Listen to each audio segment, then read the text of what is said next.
Ces dernières heures, la Terre a commencé à trembler de manière alarmante. De puissants tremblements de terre ont secoué l'Alaska, la Russie et l'Asie du Sud-Est selon une séquence qui ne semble pas aléatoire. Derrière ces événements, quelque chose d'encore plus inquiétant se profile depuis l'espace. Un quatrième impact solaire à grande vitesse. Les signes sont clairs. Anomalies dans l'atmosphère, pression croissante sur des failles clés et schémas répétitifs. Mais la vraie question est, le prochain séisme sera-t-il le plus dévastateur? Aujourd'hui, nous allons découvrir comment le Soleil, la Terre et leurs champs énergétiques pourraient être connectés dans une danse dangereuse. Préparez-vous à découvrir une possible synchronicité entre tempêtes solaires et tremblements de terre majeurs, car ce qui s'en vient pourrait tout changer. Séisme consécutif. La Terre réagit au Soleil. Tout a commencé par un lointain écho sous les profondeurs de l'océan Pacifique. Le 16 juillet, un séisme de magnitude 7,3 a frappé l'Alaska, déclenchant une onde sismique qui a parcouru des milliers de kilomètres à travers la ceinture de feu. Quelques jours plus tard, le 20 juillet, la péninsule du Kamtchatka, à l'extrême est de la Russie, a été secouée par une explosion encore plus déconcertante. Un séisme de magnitude 7,4, accompagné de 3 secousses consécutives de magnitude 6,6, d'un séisme de magnitude 6,0 et d'une série apparemment interminable de répliques. Ce qui inquiète les experts, ce n'est pas seulement la puissance de ces événements, mais leur disposition sur la carte. Car si l'on trace une ligne reliant l'épicentre de l'Alaska au Kamtchatka, puis que l'on projette cette même distance vers le Japon, le résultat est si précis qu'il semble conçu par une main invisible. On parle d'une distance d'exactement 2500 km entre chaque point, comme si l'énergie sismique suivait un schéma prédéfini. Un schéma qui relie 3 régions extrêmement sensibles, l'Alaska, la Russie et le Japon. Et là, au Japon, un signal silencieux ne doit pas être ignoré. Un essaim sismique de plus de 2000 séismes a été enregistré dans le sud du pays depuis la mi-juin. Bien que la plupart soient de faible magnitude, entre 3 et 5,6, leur fréquence et leur persistance suggèrent un processus tectonique plus profond. En sismologie, ce type de séquence est appelé précurseur. Autrement dit, ce sont des signes avant-coureurs d'un phénomène plus grave qui pourrait se préparer sous la surface. Pour comprendre la gravité de la situation, il faut tenir compte de l'échelle. Un séisme de magnitude 5,0, par exemple, libère environ l'énergie d'une bombe d'Hiroshima. Un séisme de magnitude 7,5, en revanche, équivaut à plus de 1000. La différence n'est pas linéaire, mais exponentielle. Chaque point supplémentaire sur l'échelle de Richter représente 32 fois plus d'énergie libérée. Par conséquent, une séquence de séismes modérés, comme celui qui se produit au Japon, ne signifie pas que le risque est écarté. Au contraire, il s'agit peut-être d'une façon pour la Terre de relâcher la tension, avant l'événement principal. La règle du précurseur sismique l'explique clairement. Souvent, avant un séisme majeur, une séquence de séismes plus petits se produit. Cette accumulation d'énergie, loin de se dissiper, s'organise. Elle se condense. Et lorsque la faille ne peut plus la contenir, elle déchaîne sa fureur sous la forme d'un séisme majeur. Le Japon le sait. Il en a déjà fait l'expérience. Le séisme de 2011, qui a atteint une magnitude de 9,1 et a déclenché la catastrophe nucléaire de Fukushima, a été précédé de semaines d'activité sismique anormale. À l'époque, des essaims, des déplacements sous-marins et un silence soudain avaient également été enregistrés, jusqu'à ce que la secousse principale se produise. Aujourd'hui, plus d'une décennie plus tard, le schéma se répète. Mais cette fois, un élément supplémentaire le rend encore plus inquiétant, l'activité solaire. Ces dernières semaines, la Terre a été frappée par 3 vents solaires consécutifs à grande vitesse provenant de trous coronaux du Soleil. Ces événements, documentés par l'Observatoire de la dynamique solaire, ont coïncidé avec une augmentation marquée de l'activité sismique mondiale. Le prochain impact solaire, le 4e de cette série, est attendu pour les 24 et 25 juillet, au moment même où les scientifiques détectent une accumulation anormale d'énergie dans plusieurs zones de subduction de la planète. Ce n'est pas la première fois que cela se produit. En 2011, juste avant le méga-séisme japonais, la Terre était également sous l'influence d'un vent solaire inhabituellement dense et rapide. À cette époque, la communauté scientifique commençait tout juste à explorer la relation entre l'espace et les tremblements de terre. Aujourd'hui, plus d'une décennie plus tard, ces coïncidences sont trop fréquentes pour être ignorées. Retournons au Kamtchatka. Le séisme de magnitude 7,4 n'était pas un événement isolé. Il faisait partie d'une cascade sismique qui a débuté en Alaska et s'est étendue vers le Japon. La magnitude, la localisation et le moment précis des séismes suggèrent que la croûte terrestre n'agit pas de manière aléatoire. Il existe une dynamique qui semble suivre une séquence, et cette séquence pointe directement vers une zone critique, la fosse du Japon. Les scientifiques ont détecté que les séismes de grande ampleur ont tendance à se propager selon des schémas spatiaux et temporels. C'est ce qu'on appelle l'effet domino sismique. Lorsqu'une faille cède, elle libère une onde de pression qui peut accélérer l'effondrement d'autres failles proches, même à des centaines ou des milliers de kilomètres. Ce phénomène a été observé lors d'événements tels que le séisme de Sumatra en 2004, celui du Chili en 2010 et celui de la Turquie en 2023. Dans tous les cas, l'activité était concentrée dans les zones vulnérables des semaines avant l'événement majeur. Et maintenant, nous observons exactement la même chose. Mais il y a autre chose. Une anomalie inquiétante a été enregistrée dans l'ionosphère, la couche supérieure de notre atmosphère, chargée électriquement juste avant et après le séisme du Kamtchatka. Des études récentes ont associé ce type de signaux à des perturbations électromagnétiques qui surviennent parfois des heures ou des jours avant un séisme majeur. Bien qu'il n'existe pas encore de consensus scientifique définitif, les observations s'accumulent. La Terre réagirait-elle aux impulsions solaires? Le vent solaire pourrait-il provoquer des ruptures dans des failles déjà à la limite de leur endurance? Cette possibilité ne semble plus aussi improbable. En fait, elle pourrait être la clé pour anticiper, et peut-être un jour prévenir, des événements sismiques majeurs. Nous entrons dans une phase critique. Les données le montrent. Les zones de subduction du Pacifique sont actives, les cycles lunaires coïncident avec un pic de pression gravitationnelle, et le prochain impact solaire approche. Et si les 3 événements précédents ont marqué le début de cette vague, le 4e pourrait en marquer l'apogée. Mais avant de continuer, si ce type de contenu vous intéresse, abonnez-vous à la chaîne. Aimez, commentez et partagez ces informations avec ceux qui pourraient en avoir besoin. Et appuyez sur la cloche pour ne rien manquer des prochains rapports. Nous continuons avec la deuxième partie de l'analyse où nous aborderons un territoire encore plus inconnu, les signaux invisibles que le ciel envoie juste avant le prochain grand tremblement de terre. L'atmosphère réagit, des signes cachés dans le ciel. Si nous avons appris une chose ces dernières décennies, c'est que les tremblements de terre ne nous avertissent pas toujours par une secousse. Parfois, les signaux proviennent de bien plus haut, d'une région du ciel jusqu'à récemment passée inaperçue dans les modèles sismiques, l'ionosphère. L'ionosphère est une couche de l'atmosphère qui commence à environ 60 km au-dessus de la surface de la Terre et s'étend jusqu'à plus de 1000 km d'altitude. Elle est composée de particules ionisées, des atomes chargés électriquement, qui réagissent à l'impact du rayonnement solaire, des rayons cosmiques et d'autres phénomènes électromagnétiques.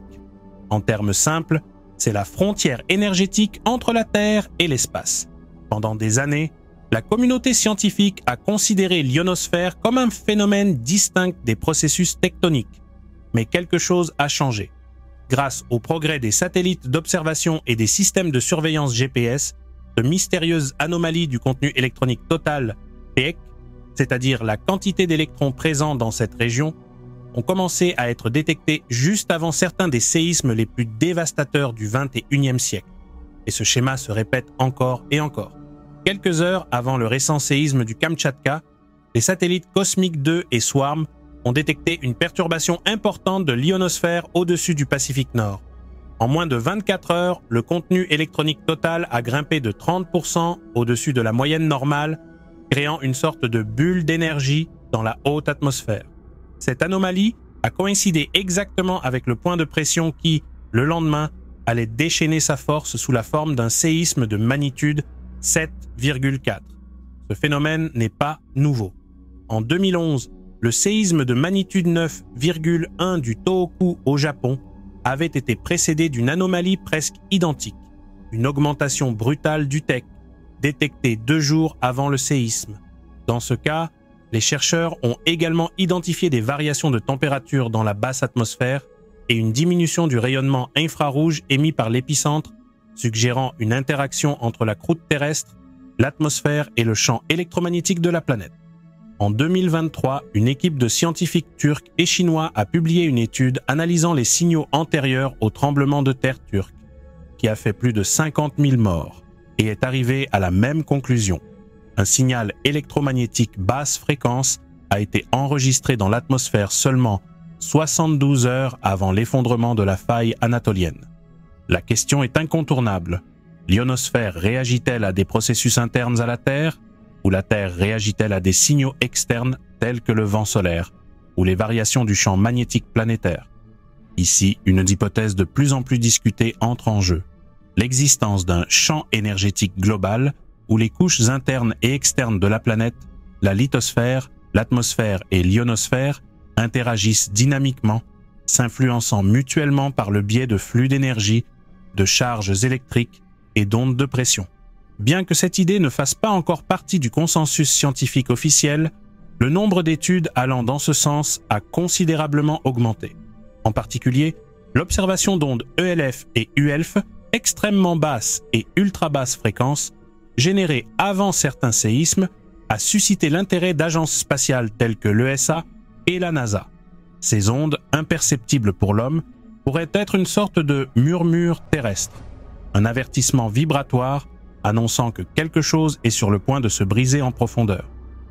Mais pourquoi ces anomalies se produisent-elles juste avant les séismes? L'une des théories les plus acceptées est celle du couplage lithosphère-atmosphère-ionosphère.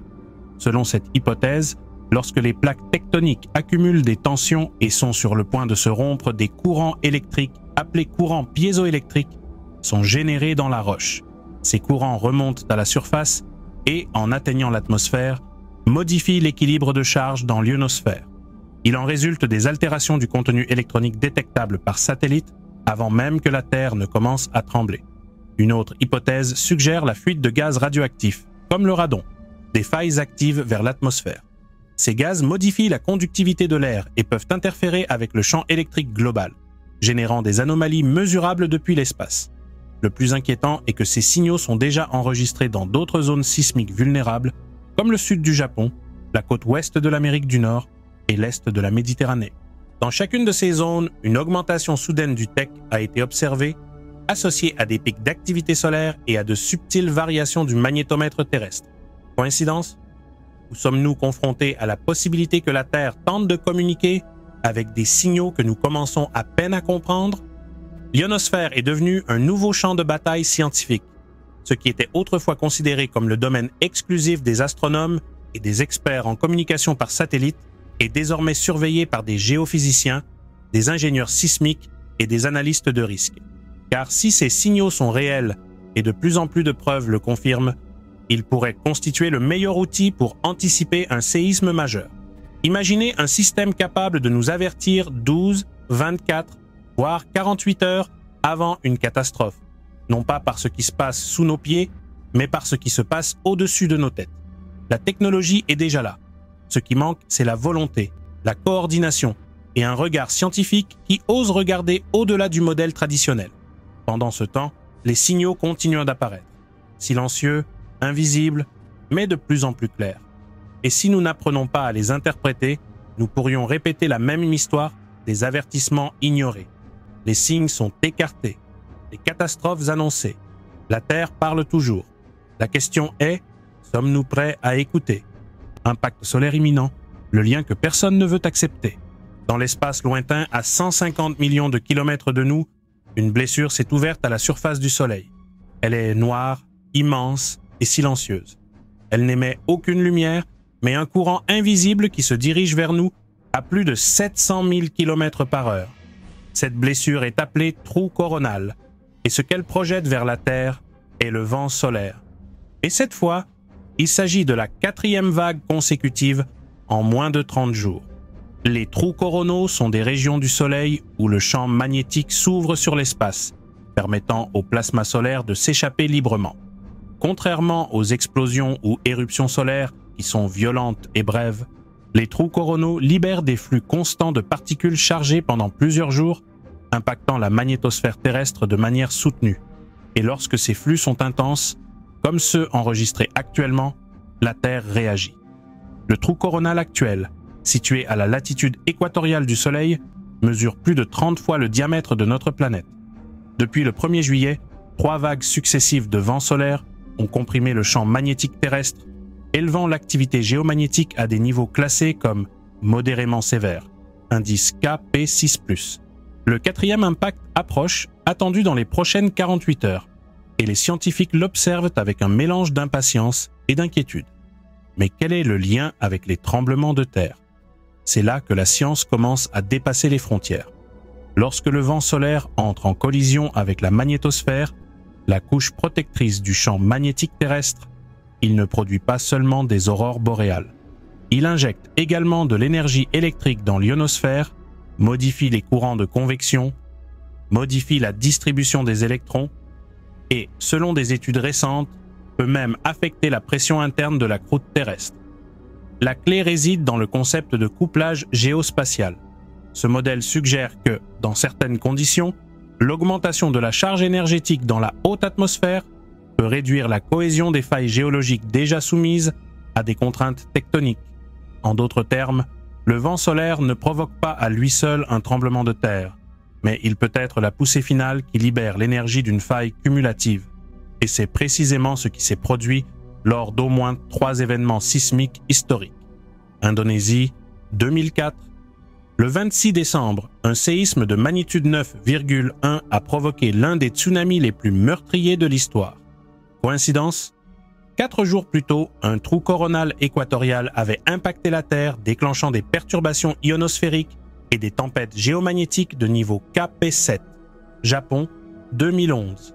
Le 11 mars, un séisme de magnitude 9,1 a frappé le Tohoku. 5 jours plus tôt, un autre courant de vent solaire de faible densité mais à grande vitesse avait partiellement effondré la magnétosphère. Un rapport de l'université de Kyoto a fait état d'anomalies magnétiques inexpliquées avant le séisme. Turquie, 2023. Le tremblement de terre dévastateur qui a frappé l'Anatolie s'est produit 2 jours seulement après une tempête géomagnétique modérée provoquée par un vent solaire continu. Une équipe internationale avait publié des données sur les variations anormales de la résistivité de la lithosphère juste avant l'événement. Et maintenant, les mêmes schémas se répètent. Mais ce 4e impact solaire a quelque chose de différent. Sa densité est inférieure à la normale. Est-ce une bonne ou une mauvaise chose? C'est là un paradoxe inquiétant. Lorsque le vent solaire a une faible densité mais une vitesse élevée, il pénètre plus profondément dans l'atmosphère et génère une plus grande instabilité électromagnétique. C'est comme un courant d'air sec qui, ne rencontrant aucune résistance, agite les couches internes de la planète avec plus de force. Les scientifiques ont observé que ce type de vent solaire modifie plus intensément l'équilibre électrique entre l'atmosphère et la surface terrestre, créant ainsi les conditions idéales pour un couplage critique. Si l'on ajoute à cela les contraintes tectoniques accumulées dans des régions comme le Japon, la Californie, la Turquie et la faille des Philippines, le scénario devient clair. Une combinaison potentiellement explosive. Ces dernières années, un nouveau modèle expérimental appelé modèle de prévision sismique solaire tectonique a vu le jour. Ce modèle intègre les données de contraintes sismiques locales aux mesures de l'activité solaire, de la pression géomagnétique et des anomalies ionosphériques. Et si les données se confirment comme elles l'ont été jusqu'à présent, le cycle solaire actuel, le 25e, pourrait marquer une synchronisation entre le Soleil et les séismes les plus destructeurs. Et si nous étions au seuil d'un point de bascule sismique mondial? L'idée n'est pas aussi farfelue qu'il y paraît. Lors de maxima solaires historiques, comme en 1859, événement de Carrington, ou en 1958, des perturbations électromagnétiques mondiales ont été signalées, affectant les boussoles, les télégraphes et même provoquant des courants électriques dans les réseaux ferroviaires. Aujourd'hui, avec un monde hyper connecté, une perturbation de cette ampleur serait non seulement catastrophique pour la technologie, mais aussi pour des régions sismiquement actives déjà compromises. La Terre est sous tension, le Soleil aussi. Et entre les deux, il existe un courant invisible que nous ne pouvons pas voir, mais qui se propage déjà. Les capteurs de la NOAA ont enregistré une augmentation de la vitesse du vent solaire de plus de 720 km par seconde. Le champ magnétique terrestre est comprimé de plus de 30%, et les failles du Pacifique ont montré une résonance sismique inhabituelle au cours des dernières 72 heures. La question n'est pas de savoir si un tremblement de terre majeur se produira. La vraie question est de savoir si nous serons capables de déchiffrer la séquence d'alerte avant qu'elle n'arrive. Car ce lien n'est peut-être pas encore accepté par tous. Mais la nature n'a pas besoin de permission pour se manifester. Le seuil du 4e impact solaire. Les dates des 24 et 25 juillet n'ont pas été choisies au hasard. Depuis des semaines, divers observatoires solaires indiquent que le 4e impact du vent solaire, provenant d'un trou coronal équatorial particulièrement actif, atteindra la Terre précisément à cette période. Mais ce qui fait de cet impact un signal potentiellement critique n'est pas seulement son intensité, c'est sa coïncidence avec deux autres phénomènes planétaires de haute énergie, un nouveau cycle lunaire et un changement soudain de la fréquence de résonance de Schumann. La résonance de Schumann est un phénomène peu compris. Elle implique une série d'ondes électromagnétiques qui résonnent entre la surface de la Terre et l'ionosphère. En conditions normales, sa fréquence principale est de 7,83 Hz, considérée comme la fréquence de base de la planète. Mais au cours des dernières 48 heures, des stations de surveillance en Russie, en Allemagne et aux États-Unis ont signalé de fortes augmentations, atteignant plus de 40 Hz par pic isolé. Coïncidence? Ou s'agit-il d'un phénomène similaire d'accumulation d'énergie? À cela s'ajoute le nouveau cycle lunaire qui débute le 24 juillet, au moment même où la Lune approche de son périgée, son point le plus proche de la Terre. Nous savons que l'attraction gravitationnelle lunaire influence les marées, mais elle modifie également la pression sur les plaques tectoniques, notamment dans les zones de subduction profonde, comme le Japon et la faille de Cascadia. Lorsque le périgée coïncide avec une phase de forte énergie solaire, la pression sur les plaques peut s'amplifier silencieusement jusqu'à ce que quelque chose cède. C'est pourquoi les scientifiques surveillent particulièrement 3 régions. Le Japon, qui a enregistré plus de 2000 séismes mineurs en seulement 6 semaines. La faille de Cascadia, une gigantesque zone de subduction qui n'a pas libéré son énergie depuis plus de 320 ans. La Californie, où les plaques de San Andreas et de Hayward montrent des signes de microglissement sans précédent depuis début juillet. Le risque n'est pas hypothétique, et même si personne ne peut prédire le jour exact d'un tremblement de terre majeur, les schémas cumulatifs existent, et ils sont là, juste sous nos yeux. Pourrions-nous assister à un événement de magnitude 8 ou plus dans les prochains jours? La réponse la plus honnête est oui, c'est possible. Mais il est également important de comprendre que possible ne signifie pas inévitable. Par conséquent, cette vidéo n'est pas une invitation à la panique. C'est une invitation à être informé, vigilant et préparé. Si vous vivez dans une zone sismique, révisez votre plan d'urgence. Prévoyez un sac à dos avec de l'eau, une lampe de poche, des documents essentiels, des piles et des médicaments de base. Discutez des itinéraires d'évacuation avec votre famille. Et surtout, restez calme. Car en période de tension mondiale, une préparation consciente est le meilleur moyen de respecter la nature. L'équilibre entre science et perception n'est pas contradictoire. C'est un pont que nous devons traverser avec sagesse. Le soleil émet, la terre réagit. Et nous, en tant qu'espèce, apprenons à écouter. Si vous avez trouvé ces informations utiles, abonnez-vous pour continuer à explorer ces sujets en profondeur, partagez cette vidéo avec ceux qui pourraient en avoir besoin et cliquez sur la cloche pour ne rien manquer de nos prochaines mises à jour. À bientôt pour la prochaine vidéo. D'ici là, restez vigilants.